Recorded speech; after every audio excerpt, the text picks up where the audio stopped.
Everyone.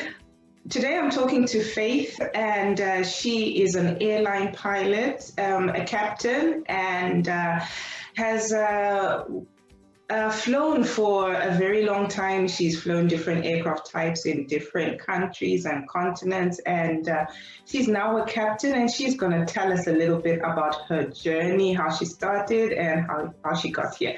Hi, Faith. So nice to meet you today. Hi, Trish. Thank you for the opportunity and the privilege, to be here. I'm honored. Thank you for having me. It's a pleasure. Really enjoying talking to ladies this month and just getting to know their journey because the journey is so different for everyone. Tell us about your journey. How did you start? How did you get here? And how's it going? Thank you, Trish. Basically, growing up, I've always wanted to be a doctor. I am born and raised in Nigeria to a family of 6. Right. And my dad is a pilot, retired now. But yeah, I grew up wanting to be a doctor, and we are, mostly, Nigerian homes, they're sort of strict with education and yes. striving for high goals and stuff like that. So yeah, we were trained to or motivated to do our best in school and, bring our best as well. Yeah. But never did my dad push any of us, in the line of aviation, even though he was a pilot. And so I wanted to be a doctor, and he fully supported me. Right. Yeah. And up until I think I was 15, I still wanted to be a doctor. But then the process of, going to university, researching, doing some exams for the university, I sort of discovered that you have to work on cadavers. Yes. And then I started to panic because, I don't know, I never really loved or liked the sight of cadavers on the roadside. Yeah, that was a big me as well. Yeah. So it was, pretty scary. And then I started thinking of something else, like last minute trying to change my mind and trying to figure out what to do. So for the university, I was entering to do exam for medicine and petrochemical engineering. Right. And at that point, my dad came home one of those days, and he was like so excited and was talking about a female pilot he flew with, and she was so small, and he was flying then the Twin Otter, and the Twin Otter is sort of like difficult to get into, and he was like, so small, and the way she climbed into the the aircraft. He talked about her in such a proud way, and I thought, it sort of occurred at the back of my mind that maybe I could do this, but I never really thought of it because my dad was mostly away a lot of times. So it never occurred to me like a job for a female because mothers are at home. Usually at home, Exactly. So it never occurred to me like, it's something I could do. And then secondly, I knew also, from research that it was quite expensive to go to flying school. So I just never brought it up with my parents. I thought, okay, well, once I got a job and was able to save money, then maybe able to go to flying school by myself if I still wanted to. But then I told my mom about it, like, I was really thinking about going to flying school, but I know it's expensive, but maybe something I will do later on. And then she told my dad, and I think my dad did not even talk to me about it. Like, you really want to? He just started giving me books from his flying days to see if I was interested. Right. And, I was reading them a lot and stuff like that. And that was when he began the process of enrolling me in flying school. So, a year later, I went to flying school in South Africa. And then I graduated, came back to Nigeria and started working. Wow. Amazing. Yeah. I've spoken to a few women, and all of them always mention their mothers. It's been one common denominator there. Yeah. I don't think, most of the time, I guess talking to the fathers are always a bit difficult. So you always approach the mothers first with your Yes. choice. Yeah, that's really interesting. And when you arrived in Nigeria, who did you work for? I was working with aero contractors. Oh, right. They were flying Dash 8s and Twin Otters, and later on they started flying the 737. So I moved my way up to the 737 as well, and later came back down to the Dash 8 to get my command. Okay. Oh, so you were a command on Dash 8? Yes. All right. And I missed the part about flying school. How was that for you? How was it hard? How was flying school for you? Well, flying school was interesting.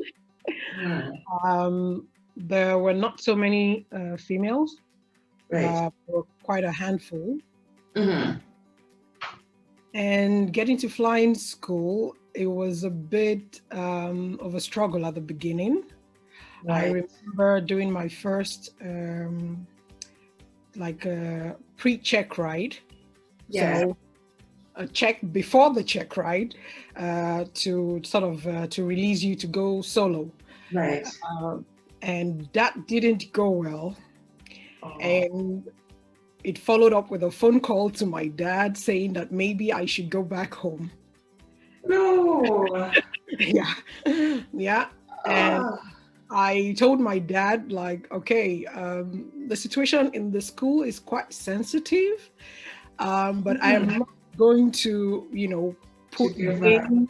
Yeah, I'm not going to give up, and I'm not going to put any blame. I'm going to take responsibility for my actions. And I am going to make sure that there is no room for an excuse the next time. When was this? This was in 2000. 2000. Yeah. Okay. I understand. I come from that side of the world. So you understand. Yes. So yeah, even though it's very easy to sort of blame the circumstances and say, okay, this is what is happening, and you're trying to fight it. Yeah, sometimes you cannot fight the system. You just have to look for a way that there is no loophole. You have to excel and prove yourself beyond measure. Exactly. And that was what I hoped and I prayed that I would do. And that's what I did. So congratulations. I thank God for that, really.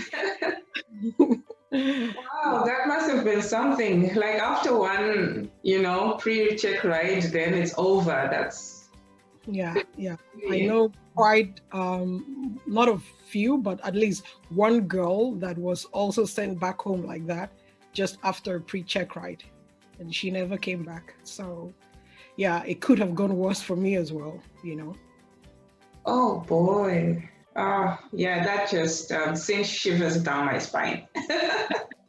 Yeah, but I believe times have changed since then, because I look back on how it was for me then, and the number of female pilots now in the industry. I mean, Black female pilots as well, and the numbers are rising, and I'm so happy to see that. Right. Yeah, it's that's true. That's I was reading the first female pilot in South Africa trained around that time, I think. But I don't know what school she went to. I've forgotten her name. Okay, wow, interesting. And since then, you work for Aero, and then you work in Europe now, worked in Europe. Well, basically, I was working with Aero as a co-pilot on the Dash 8, then to the 737, and back on the Dash 8. And then I later went up to the 737 as a captain. And in 2014, I decided to move with my family. So my family sort of moved to Europe, and I had to give my 3-month notice that I was back in Nigeria by myself to, finish my contract, so to say, before joining the family. That was a bit of a difficult time because I just had my second child. and he was just 1. So I left him behind in Europe at the age of 1 to come back to Nigeria to finish. Yeah, Wow. yeah. And Difficult choices. going back. Sorry? I said difficult choices.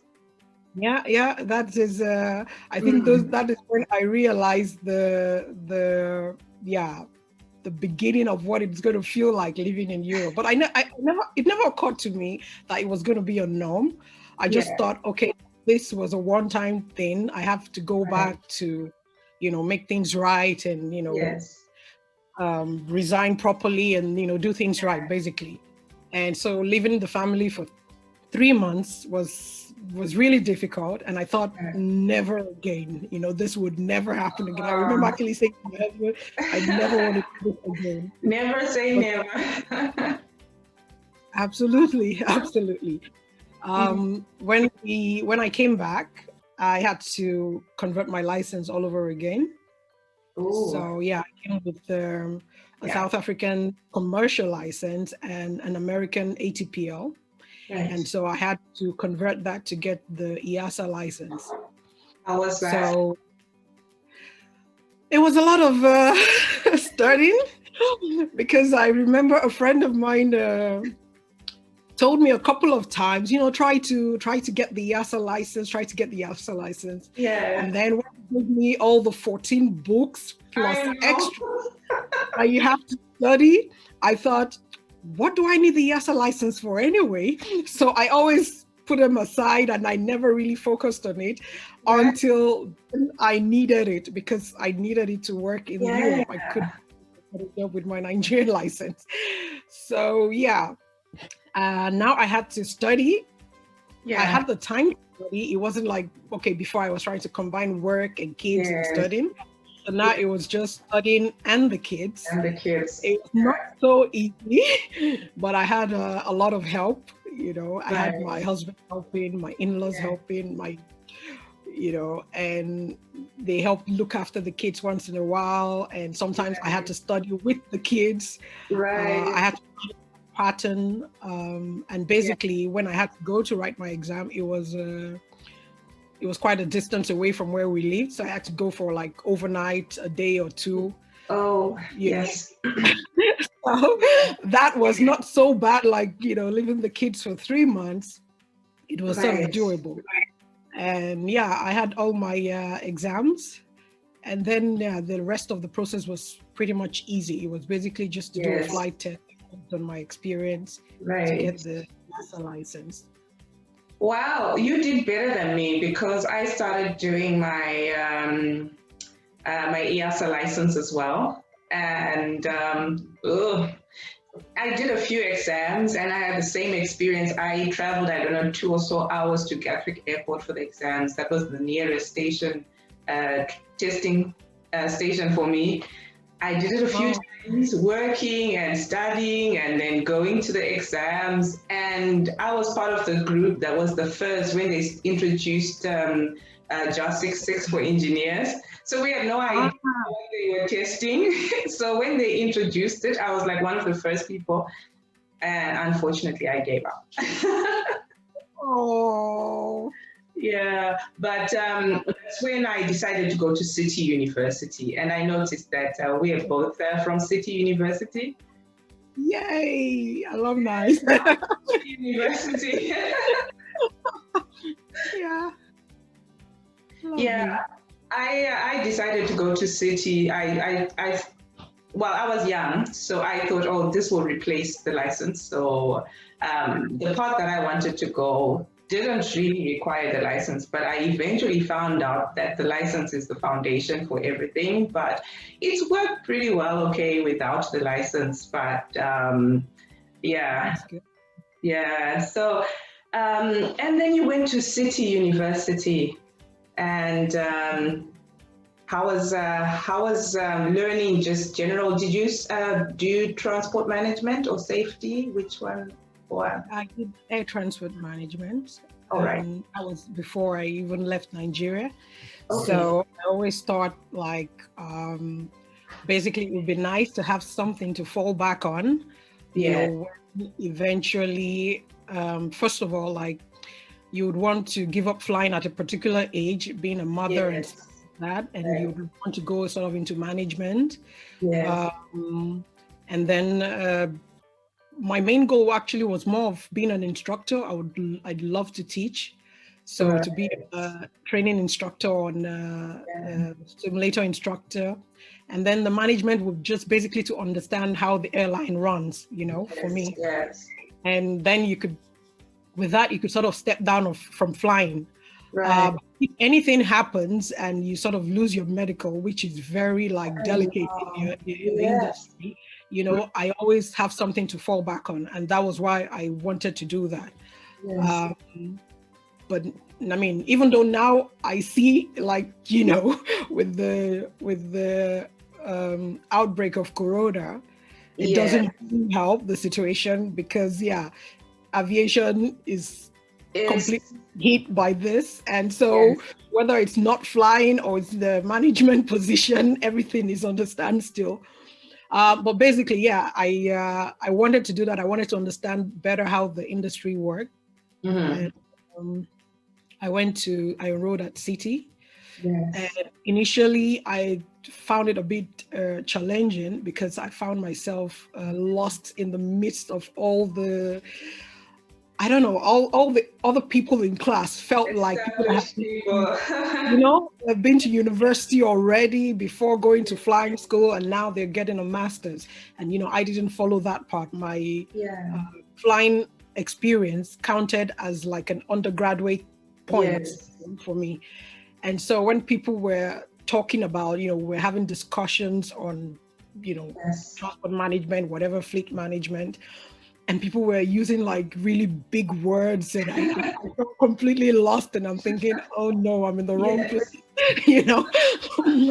But I didn't give up. I was there then with Professor Roger Watson, and he was quite amazing. He was very kind to guide me through and just tell me about research. And basically the main thing with the whole course is that you can sit down and research, and that was what I did. And he also said there is no crime in asking for help. So it wasn't about trying to do everything by yourself. If you have to refer to someone's work, or just make sure you're referred to. But you're free to get help. For someone to look over your work and see where you've made a mistake. And he did a lot of that for me. And so I managed to scale through, well, not scale through, but I graduated just in time. Congratulations. Thank you. Yes, my time at City was also very foundational for me, and it was very intimidating. And as a female and being around men, and like a lot of my classes, I had like senior managers from Emirates and from airlines, and they would be talking strategy, and I would be like, so intimidated. I know the feeling, I often feel like I should go back and do it again, because I think this time I take it in better. Now you would feel like one of the experts when talking. But maybe everyone felt like that. Well, I don't know. I'm not sure it was everyone. There were people in class that were super confident, spoken about things, and and I'm thinking, what are they talking about? So it was quite a challenge. It was quite a good experience. And I noticed that you do front-end development. Is that coding? Yes. In the course of the lockdown, I sort of, just sitting idle doing nothing. So basically, my contract with my previous employer finished in October 2019. Right. And I applied for a new job, and by God's grace, it was successful, and we were supposed to start. But because of the pandemic, it's been a bit, with the lockdown and everything, there's been a hold on it, at the moment. Right. So yeah, instead of just sitting at home doing nothing, I decided to study something, and study something that it's not just for, oh, let's just do something for the pandemic, but something I can still use even afterwards.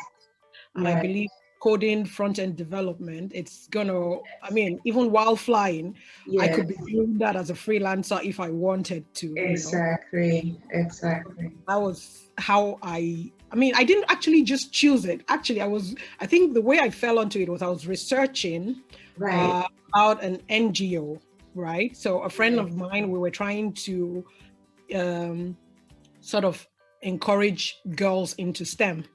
Right. So in the process of our research, I thought Right. there are some organizations already in like Nigeria that were Yeah. already doing that. Right. And you know, instead of trying to be more amongst many, Yeah. we can always team up and help, you know, these people, Yes. or we look for somewhere else where there is a Right. gap that needs to be filled. And Sure. so in the process of me researching, I Mhm. found this organization, WOW Foundation. Right. They are introducing STEM for women in Africa. And Right. so in that process, I saw one of the courses they were giving, which was, you know, like a boot camp for coding. And I thought, Okay. oh, Right. interesting. You know, it was a Yeah. 1 month boot camp, and I thought to enroll. And I found it really interesting, you know. Wow. And from that moment, I thought, oh, I needed to do more. And then I Right. saw for schools to do more, and they were quite expensive. So then I went online, and someone told me about Udemy. I hope I'm not advertising for them. But basically, I think Udemy, and there's another one, Coursera. You can Yeah. find courses to do for very affordable prices. And no Exactly. knowledge is wasted, you know? So I'm really enjoying learning front-end development. I'm right now even continuing to try and learn more about back-end development, you know, the full programming. Right. Wow. I think you can never go wrong with coding and No. with front end, back end development skills. I've always wanted to do it. I wanted to do those 100-day coding challenges, but I'm always putting it off for later. Don't. You probably find it very interesting, really. I Right. even encourage my kids now. I'm always looking for all this coding challenge for kids, for them Right. to, and they also enjoy doing it a lot, you know, making some Yeah. small cartoons for themselves, which they sort of control the Yes. you know, and they enjoy it. So Mhm. it's quite interesting. It's always handy. Wow. That's such a full career. You fly and then you've got your master's degree and now you're learning coding. And I think, these are skills that are so important in our industry. Like I'm finding like with Charterly that if I had these skills, some things would be so much easier for me. And I think, with innovation and things going on around the world, we need to broaden our horizons. So that's really, really great and very inspiring. We don't need to be in that box of I'm an aviator. No, not at all. And Right. especially now with COVID, you know, I believe aviators need to find like a second, Yes. invent themselves, find a second job or something that is Yes. completely out of aviation. You know, it can be difficult, but we have to make it Yes. work somehow. We do, yes. And then even if you have a full-time job, it's sort of like, a side hustle because you have something going on. And with the schedules, you can normally do other things, when you're at home and not flying, you have time to, do those coding assignments or the coding gigs, whatever, or, so that's pretty clever and very exciting. So, Thank you. Thank you. yes, so you mentioned a little bit about COVID. How has it affected you? You mentioned that your contract has been put on hold. Yeah. Well, basically, the interview and the assessment was successful, but Mm-hmm. I didn't even get the chance to sign a contract because, I was also worried about, Flying and like being locked down or yes, being locked out of home at some yeah, point with the lockdown yeah. going on. Mm. And of course, where they had in mind for us to do our training as well, there was no entry. The country was on lockdown. So basically no contract was signed, nothing. So at this point, we're just, I have no job basically. So, and now slowly things are, some jobs coming up. Yeah. But then there are a lot of pilots sitting at home. So there is a long queue for these jobs. And so I have to sort of think wisely on what jobs I'm applying for. Right. Because at the same time, you wouldn't want to apply for a job and, go for something you're not willing to do. Like at the end of the day, most of the jobs are out of my home base. And some of them now are not providing commuting anymore. The conditions are a bit tougher. What they were flexible with then, they're not so flexible with anymore. And so, that makes it very limited what you can apply for, basically. And so I've not really found a lot of options. So, but keep hoping, keep hoping. Yes. Yeah, keep hoping. Well, flying is definitely coming back. I think people are going to be hungry to go on those holidays that they postponed for almost 2 years now. Yeah, I mean, even I am dying to go for a holiday. Yes, I've been like stuck in the house for a year, and it's it's a bit tough. And so, parting words, what would you say to encourage anyone, young ladies coming behind you, hoping to go into aviation? I would say don't expect an easy road, there will be challenges, but then you have to be ready to persevere and not give up. So whatever, opportunities you get, when you find a door half open, kick it wide open, for yourself. Yes. Because really there would be so many challenges. I mean, right now we are dealing with, in a few days we'll be, celebrating, International Day in Women's Day. And basically the theme is more like leadership. And, definitely there is this discussion about the glass ceiling, about women taking management roles. I mean, I've come to the understanding that, to be a leader, you don't necessarily need a position, you can be a leader without having a management position. But I think in the long run, it all adds up to you're able to perform your role better when you're actually, assigned the task rather than leading the background. Yes, that is also good. Yes. We need more women managers to make really positive changes. Not that men don't make positive changes. But my parting words would be, strive for the best, persevere, just keep pushing until the door opens wide for you. And don't give up. Never give up on your dreams. I love that. That's very encouraging. And don't give up, fly high. And don't give up on the careers, in aviation. As faith is persevering, we'll all get through this. It's a bit painful, but yes, we're going to make it. Thank you so much, Faith. It's been really great chatting with you, and such a great honor to talk to an African-trained captain working in Europe, So all our African ladies, it's possible. Sky is the limit. Amen. Amen.